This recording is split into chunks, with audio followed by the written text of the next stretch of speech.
मेरी साली जब वॉशरूम में कपड़े चेंज करने लगी तो मैं निदा के फुटबॉल्स और चिड़िया देखकर हैरान रह गया और मेरी चीख निकल आई। मेरी साली का नाम निदा है। वो दिखने में बहुत ज़्यादा हसीन है। उसकी गोरी चिट्टी रंगत मुझे हर बार उसकी तरफ मतवज्जा करती थी। अभी मेरी मंगनी ही उसके घर हुई थी। मेरी और फरवा की मंगनी एक रिश्ते वाली ने करवाई थी।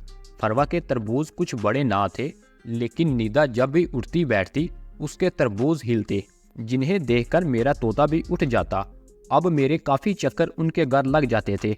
मेरा जब भी निदा को देखने का दिल करता मैं फरवा का बहाना बनाकर चला जाता, जबकि मेरा असल मकसद निदा को देखने का होता था। निदा का जिस्म फुल टाइट था, दिल करता था हर टाइम उसी के पास बैठा रहूं।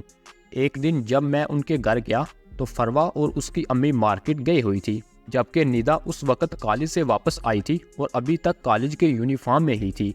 जब मैंने बेल बजाई तो निदा ने दरवाज़ा खोला। मुझे देखकर उसके चेहरे पर एक मुस्कुराहट बिखर गई। निदा कहने लगी, भाई आप इस वक्त इतनी दोपहर को? फिर मैंने उससे कहा कि हाँ, सिर्फ दोस्त के यहाँ आया हुआ था तो सोचा आप लोगों को भी मिलता जाऊँ। फिर निदा कहने लगी, हाँ ज़रूर, क्यों नहीं। अम्मी और आपी तो बाजार गए हुए हैं, तब तक आप मेरे साथ ही बैठ जाएं। निदा ने मुझे हॉल में बिठाया और फिर खुद यूनिफॉर्म चेंज करने चली गई। मैं भी उठकर उसके पीछे पीछे चला गया। उनके वॉशरूम के दरवाजे के ऊपर हल्के हल्के सुराख बने हुए थे, जो शायद रोशनी के लिए थे। घर का दाखिली दरवाज़ा बंद था और मैंने मौके का फ़ायदा उठाया। जब निदा यूनिफॉर्म तब्दील करने लगी तो मैं उन सुराखों से निदा का भरपूर तरीके से नज़ारा करने लगा। जब निदा पूरी तरह से बेपर्दा हो गई तो उसका हुस्न देखने के लायक था। जब मेरी नज़र निदा के तरबूज पर पड़ी और साथ ही नीचे सफ़ेद चिड़िया पर, तो मेरा तोता उठकर खड़ा हो गया और दिल करने लगा कि अपना तोता अभी निदा की चिड़िया में डाल दूं। लेकिन निदा तो मेरी साली है।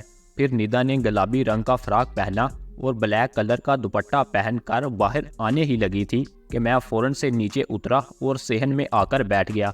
फिर अचानक दरवाजे पर बेल बजी। दरवाज़ा खोला तो सामने फरवा और आंटी थे। मैंने फरवा से कुछ देर बातें की और निदा के जिस्म का नज़ारा आंखों में लिए घर वापस चला गया। दोस्तों, उम्मीद है वीडियो पसंद आई होगी, इसलिए वीडियो को लाइक और चैनल को सब्सक्राइब ज़रूर कर दें।